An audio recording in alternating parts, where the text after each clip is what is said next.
talking today to Athos Kyriakides, who is the head writer and director of the new post-apocalypse Johannesburg series, Room 9.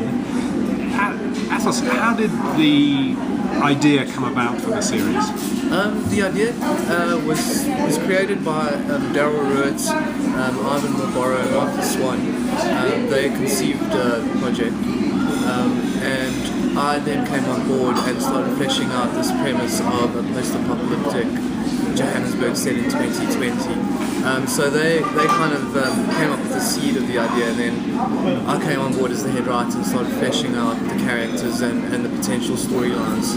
Give us the underlying story. It's basically, as I said before, it's set in the world in a near future. Yeah. There's been a dreadful disaster.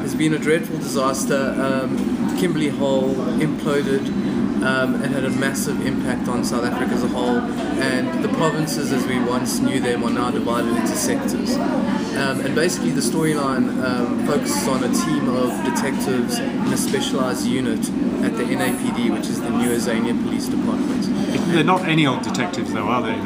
No, they specialise in the occult, in the supernatural cases, and anything that is... In South African magic, like Muti. The Tunkalosh, a werewolf in a township, a mermaid that is terrorising some victims at a swimming pool centre.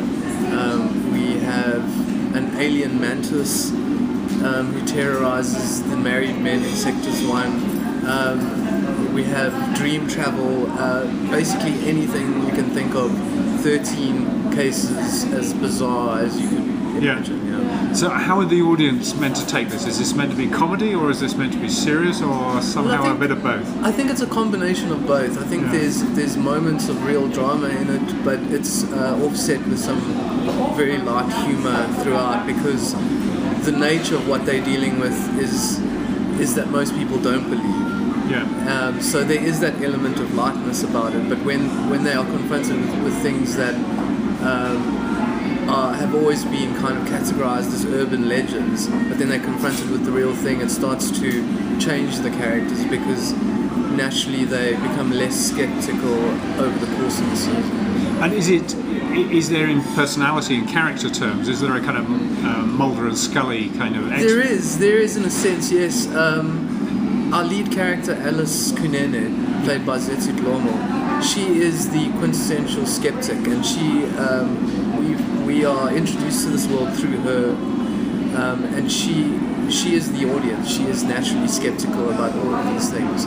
And the head of the department, Detective Harkness, is this sort of grizzled cop who's been around for 30 years and has dealt with a lot of these things, so he is more pliable to the kind of legends that people talk about. So there is that kind of dynamic of Mulder and Scully in those two characters. Does it also owe a nod to District 9 as well? It certainly does, in terms of like setting it in a kind of almost alternate parallel South Africa, where something apocalyptic has happened and the country has had to kind of grapple with this. And the past almost doesn't matter anymore, because we're in a new sort of political and geographical landscape. Where was the series is set in an apocalyptic future in Johannesburg.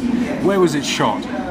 We shot the series all over Johannesburg. We were mainly in studio, but of course we made a lot of use of locations within Johannesburg that could give us a bit of a feel of the post-apocalyptic future that the series is set in. So where were those locations? We shot a lot in downtown Johannesburg. We went into a couple of townships, some graveyards, because every episode basically investigates such a completely different world within the New Azania, as we call it.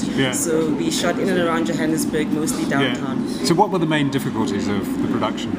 I think the main difficulties were really creatively trying to create this look and feel of a South Africa that's in the future and doesn't really exist, so we sort of shot a lot of the existing sort of city landscapes or whatever, but worked a lot with it in post-production to make it look like 2020 Johannesburg. And who are the main actors in it?